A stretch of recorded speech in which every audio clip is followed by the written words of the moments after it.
of those ideas, but the idea is to have fair competition and no bias within competition between our industries.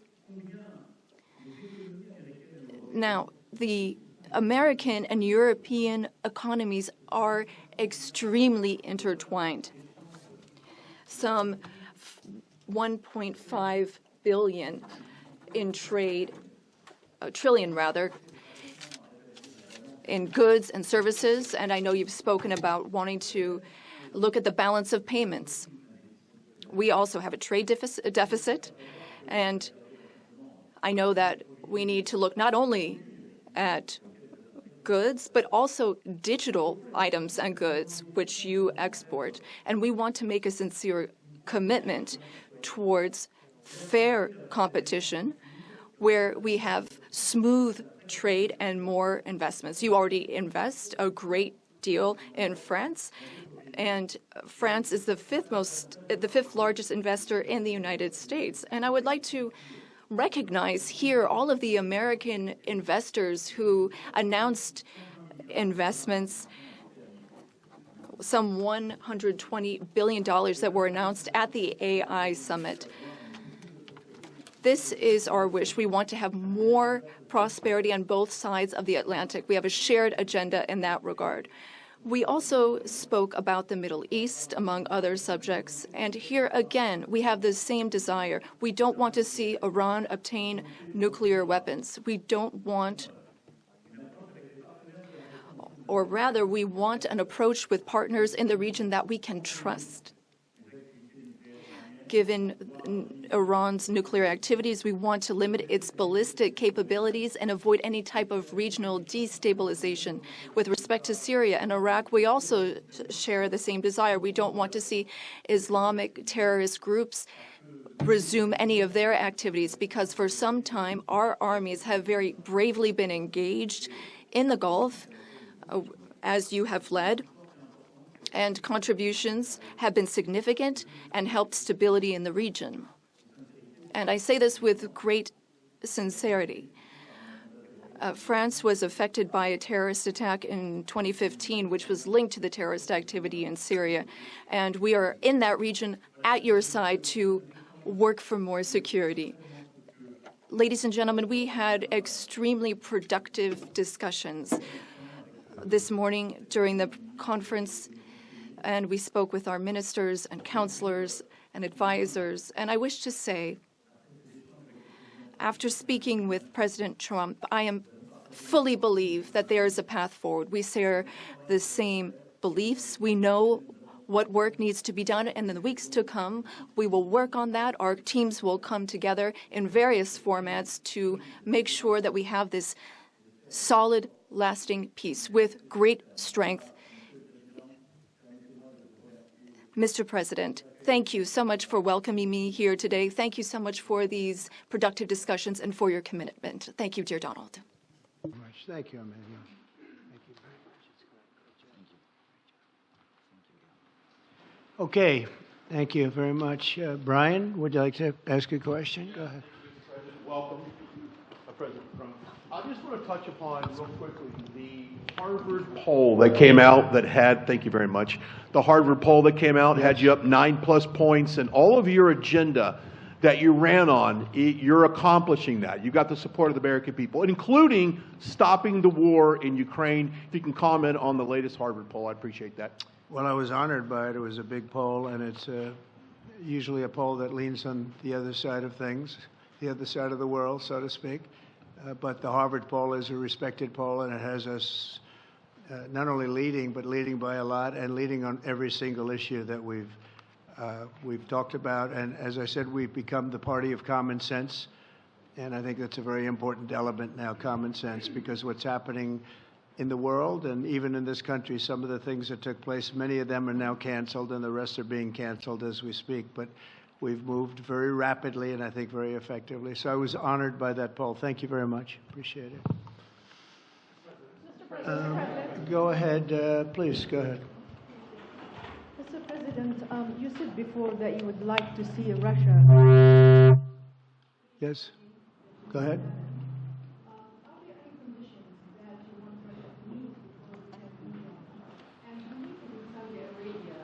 when you're meeting in Saudi Arabia with President Putin. Will that happen regardless of any progress on the Ukrainian file? Yeah, I think the meeting in Saudi Arabia was a fantastic one. We met with the Crown Prince, who's a fantastic young guy. He's young, but with great imagination and tremendously respected all over the world. And he goes right to the king, and the king is incredible. Gotten to be friends with both of them very much, and they want to see this ended, and they're going all out to make sure that it is ended. I think Russia, likewise, I've spoken to President Putin, and my people are dealing with him constantly, and his people in particular. And they want to do something. I mean, that's what I do. I do deals. My whole life is deals. That's all I know is deals. And I know when somebody wants to make it and when somebody doesn't. I will say this, before I came here, there was no communication with Russia whatsoever, and Russia wasn't answering calls. They were not talking to anybody. They wouldn't talk to anybody, and people sort of accepted that as being that they want to go forward and just keep going without stop. But when I got here, one of the first calls I made was to President Putin, and we were treated with great respect, and they want to end this war. So that's a big thing, because I didn't know if I could say that, but it's a big thing. They want to do it, and the group in the front row that I introduced, they're all very active in it, and we're working on deals right now, transactions right now, and in particular, the big one is to get the war stopped, whether it's ceasefire or direct to an agreement. I'd like to go directly to an agreement, but ceasefire will always happen a little bit quicker. And every day you're saving thousands, or at least hundreds, but thousands in some cases lives. So we want to see if we can get that done very quickly. Yes, for the President, please. Thank you. I'm a correspondent based in Paris. Question for both of you, actually. Mr. Macron, you were one of the last Western leaders to speak to Putin before Ukraine's invasion.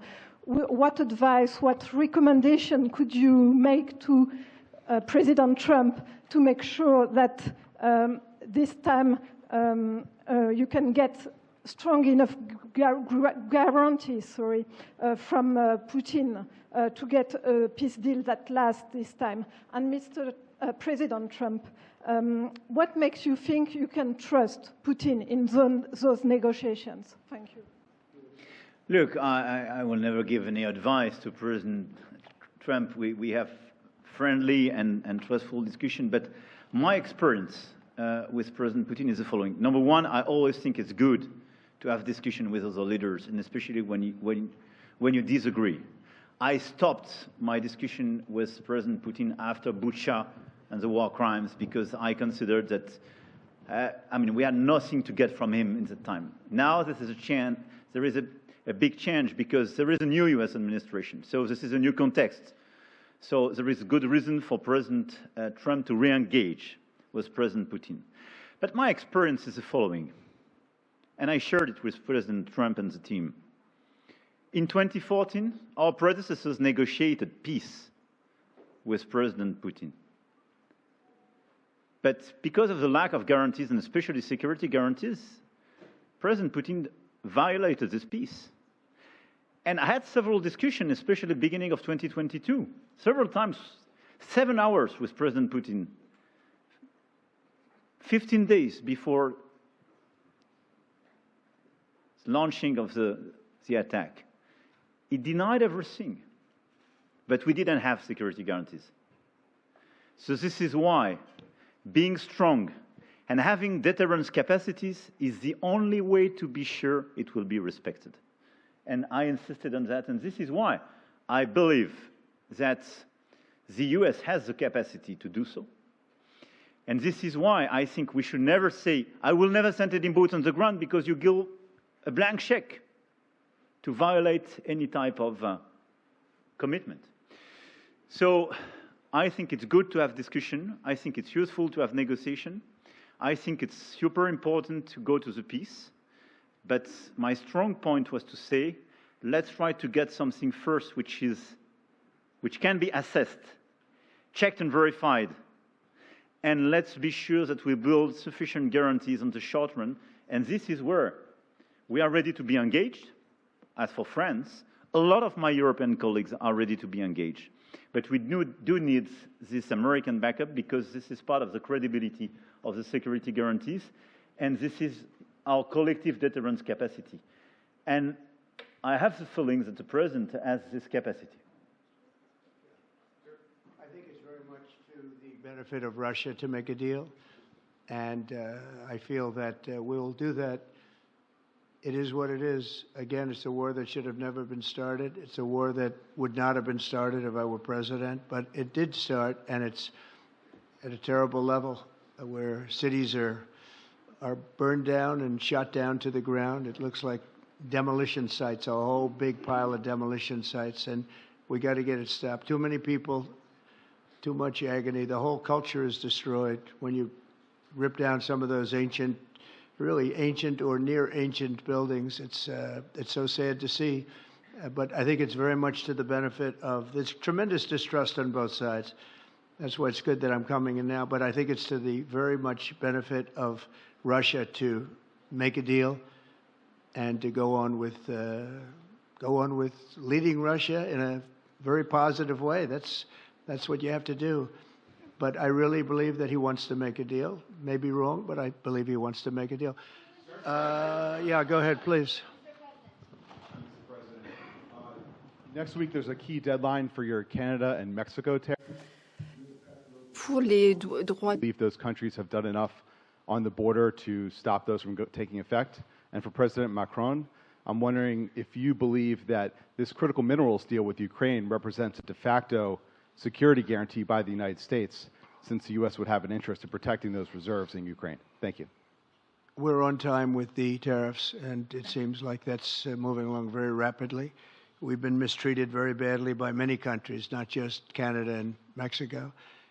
We've been taken advantage of. We were led by, in some cases, fools, because anybody that would sign documents like they signed, where they were able to take advantage of the American people, like has happened over the last long period of time, except for a little 4-year period that took place 4 years ago.